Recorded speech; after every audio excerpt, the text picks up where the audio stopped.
Crashers, it has been too long, but we back. And today we're talking about something that is continuously and increasingly popping up in conversations, including last night with a bunch of students who were having, a heated conversation, throwing about this term without really knowing what it meant. And a couple questions revealed rather clearly that they didn't. Something that had entered in their lexicon, they're bandying it about, but not knowing what it is. And like my mama always said, if you're going to call someone a name, you better know what it means. She didn't say that, but she should have said that. That's a good rule. And I'm talking about authoritarianism. What it means to be an autocrat. What is authoritarianism? How do we know what it is? What are the signs of it? Because you hear about it being bandied about. And it is a real thing. It is a political system where power is concentrated in the hands, government power, in either a single leader or a small group of ruling folks, right? And they often ignore or work with very limited checks and balances, even if those checks and balances previously existed or are written in their constitution or founding documents. They basically undermine them and ignore them all the time. But let's get more specific. Signs of authoritarianism. Autocrats, leaders of an authoritarian regime, autocrats undermine on purpose democratic institutions. Okay? We hear about that all the time. They politicize what we think and they should be, independent institutions like the judiciary, the courts, intelligence agencies.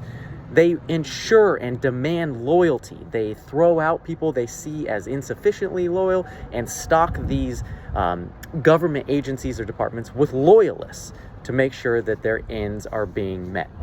They also restrict, undermine free press and free speech, not only with citizens, but the free press in general. They oftentimes create their own journalistic outlets, or they undermine those that are speaking against their own talking points.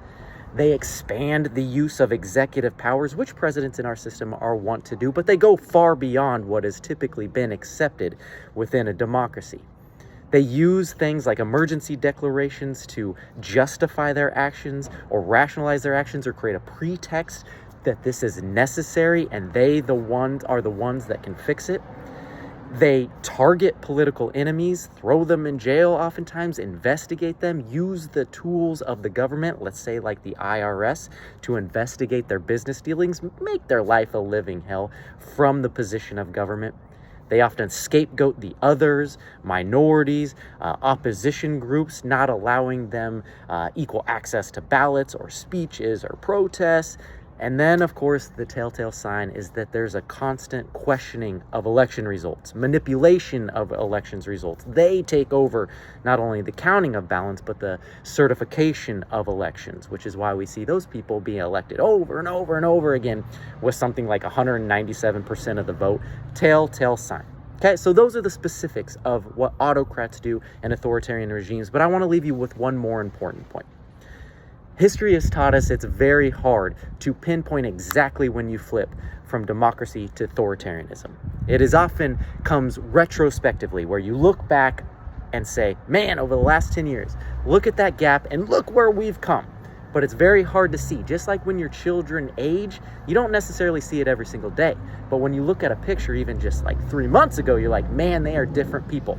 It often works in the same way. So, authoritarianism, it is a rising tide across the world. There's debate about it here within the United States of America. So let's know what we're talking about before we even start throwing these things around. Peace!